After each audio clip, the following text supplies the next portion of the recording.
So far, we worked with plastic on our own. I hope you saw how it can be very useful as a version control tool for single dev projects. But the truth is that when you think about getting into larger, more professional projects, chances are that you will not be the only one who will work on it, and you will need to learn about some tools to collaborate. Guess what? Plastic is one of them, and it unfolds its full potential when it comes to collaboration. How does it work? As always, let's look at an example. Let's imagine that we are in a Unity project that is not brand new, but where some work already happened. This project belongs to our test user Andy. And while Andy started working alone, he thinks that now is a good time to invite another dev into the project. So how can he do that? You might remember at the beginning of the course, we talked about organizations and seats. And the first thing that he needs to do is to invite someone into his organization.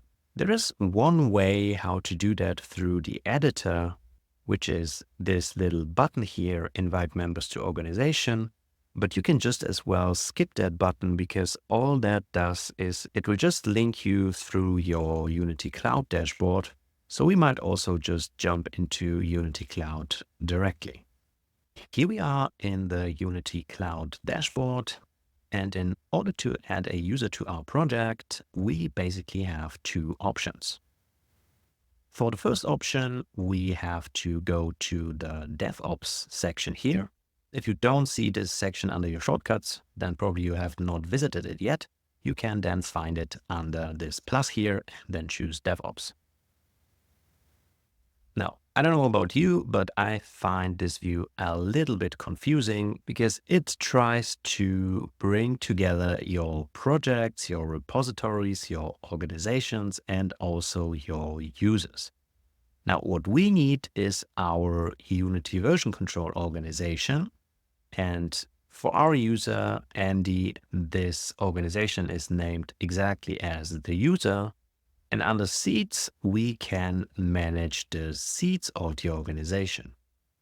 As you can see here, we already have two users in the organization. One of them is Andy himself. We invited a test user, Ben, and we have one space or one seat left, which we can see here, unassigned seats 1, and which we can assign to another user.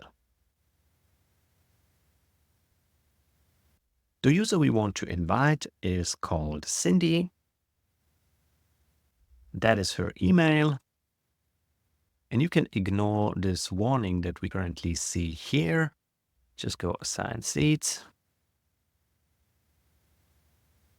And now we can see we invited Cindy to our organization. Now, what does this have to do with our project? When we go back to our projects and choose the collaboration project, under project members, here we will find Cindy once she accepted her invitation to the organization. You can see the way that works is when you are a member of an organization and you haven't set any special permissions or roles, you just inherit your access to all the projects that this organization has. So the first option was to add Cindy to the organization and not really care about the project. That will automatically grant her access to the project. The other option, in case we want to add someone to only a project and not to the organization, is to assign the project directly in here under Add Members. We don't want to do that in this case. Instead, what we want to do next is to see how Cindy now can access our project.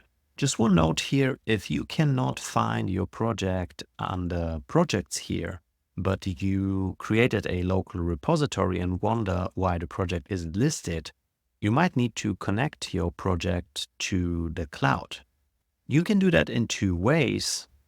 Back in Unity, you can go to Edit, Project Settings, Services. And if you are not connected to your cloud project, you could set this up here. Or the other option is to use Unity Hub. And in Unity Hub, this column here tells you whether a project is connected to the cloud or not. And if it isn't, like for example, this project of mine here, I could go to Connect Project to Unity Cloud, and it would create a project on the cloud side if there isn't one yet. But now finally, let's see how Cindy can actually access the project which she was invited to. We are now here on a totally different machine. This is actually a Mac where test user Cindy is logged into Unity Hub. She received her invitation to the project and would now like to check the project out.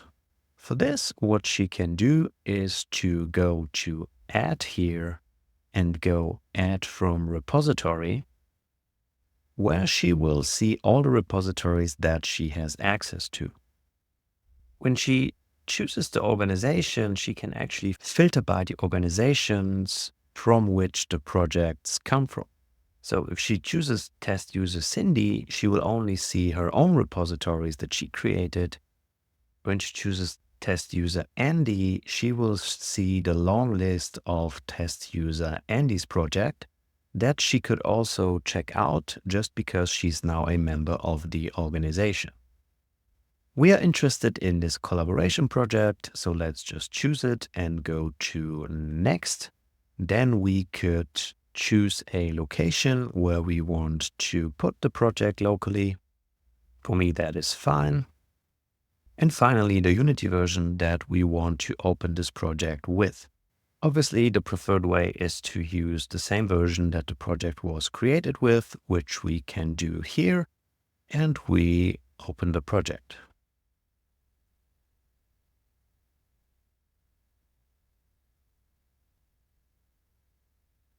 We can see Unity opens up, but we don't see the same content in the scene yet as we saw on test user Andy's side.